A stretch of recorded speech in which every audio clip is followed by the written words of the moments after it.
because there was a series of gunshots about a quarter mile away that alerted that staff, and they went on an immediate lockdown without having to be told to do so by law enforcement.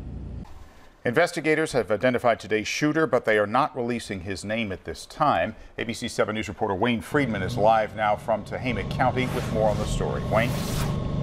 Good evening, Dan. We do have a good sense of who the shooter is, but as you said, we cannot identify him yet. The timeline as to who he shot and when and where remains a little bit muddy. This is still an active investigation. We do know that there are 5 people dead, including the suspect, 5 people dead, at least 10 people injured, and from what just emerged in the press conference, there may be more. As it turns out, the sheriff told us that there are relatives of this suspect that they have not heard from, who they should have heard from by now. These are relatives who are missing or unheard of, and they worry about their safety. It's the small community you never heard of until today, one filled with police tape, shell casings, and early this morning, fatal gunfire.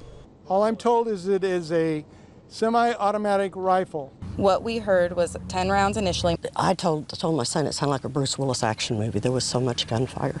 By the time the police chased past this woman, who identified herself only as Sharon, the 45-minute ordeal was almost over. It began in a neighborhood where the suspect shot 2 neighbors, then progressed to a school where more shots were fired. Brian Rogers heard the first of them and called the sheriff. We heard the kids screaming. We heard the teachers telling them to get down. The suspect, he says, already had a reputation. We were here at the shop and we heard 60-something high-powered rifle rounds about a month ago coming from the Bobcat area.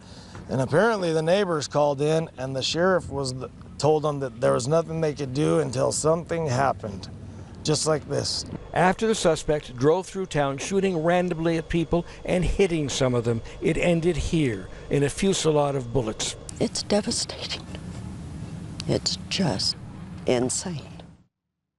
It does appear from what the sheriff told us today that the first killing was not random, that the first victim was a neighbor, a woman who lived either next door or in the neighborhood of the suspect. He had earlier, we are told, approached her with a weapon. There was a restraining order against him. She, we're told, at least as of the last hour, was the only intentional victim.